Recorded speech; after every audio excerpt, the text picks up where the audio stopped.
I've been looking at ocean biodiversity. That's the diversity of species that live in the world's oceans.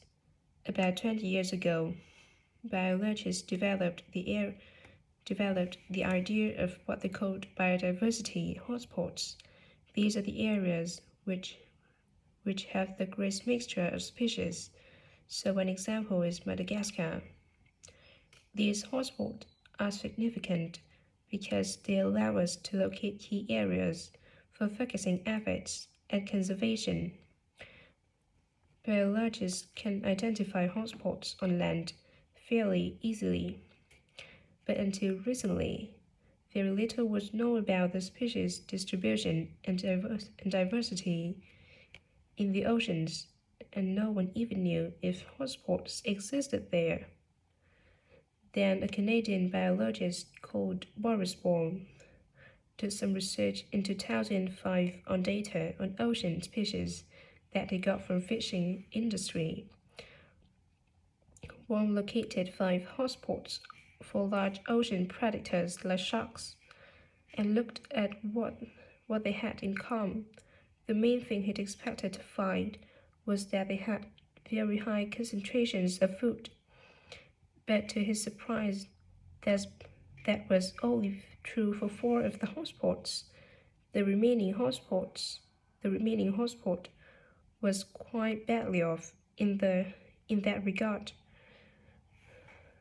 But what he did find was that in all cases, the water at the surface of the ocean had relatively high temperatures, even when it was cool at greater depths.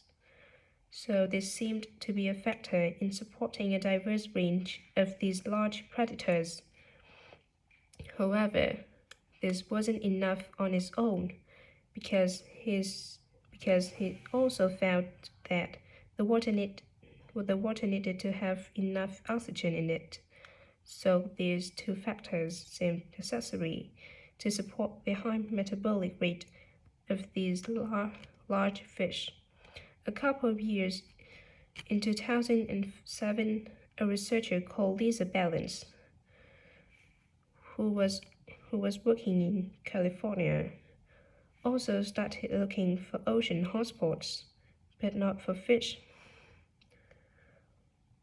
What she was interested in was marine mammals, things like seals, and she found 3 places in the oceans which were hotspots. And what these had in common was that these hotspots were all located at boundaries between ocean currents, and this seemed to be the sort of place that had lots of the plankton that some of these species feed on.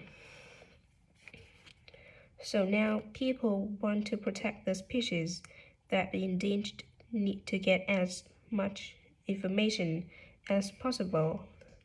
For example, there's an international project called the Census of Marine Life. They've been surveying oceans all over the world, including the Arctic. One thing they found there which stunned other researchers was that there were a large number of species which live below the ice, sometimes under a layer up to 20 meters thick. Some of these species had never been seen before. They even found species of octopus living in these conditions, and other scientists working on the same project by researching very different habitats on the ocean have found large numbers of species congregating around volcanoes, attracted to them by the warmth and nutrients there.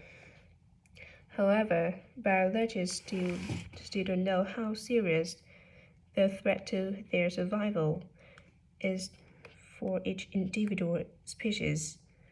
So body code, the global marine species assessment, is now creating a list of endangered species on land. So they consider things like the size of population, how many members of one species there are in a particular place, and then they look at their distribution in geographical terms. Although this is quite difficult when you are looking at fish because they are so mobile. And then thirdly, you calculate the rate at which the decline of the species is happening. So far, only 1,500 species have been assessed, but they want to increase this figure to 20,000 for each one they assess. They use the data they collect on that species to produce a map showing its distribution. Ultimately, they will be able to use these figure out not only where most species are located, but also where they are most threatened. So finally, what can be done to retain the diversity of species in the world's oceans? Firstly, we need to set up more reserve in our oceans, places where marine species are protected. We have some, but not enough. In addition, to preserve species such as leatherback turtles, which live out in the high seas,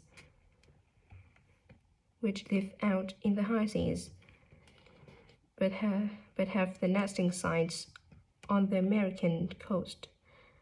We need to create corridors for migration,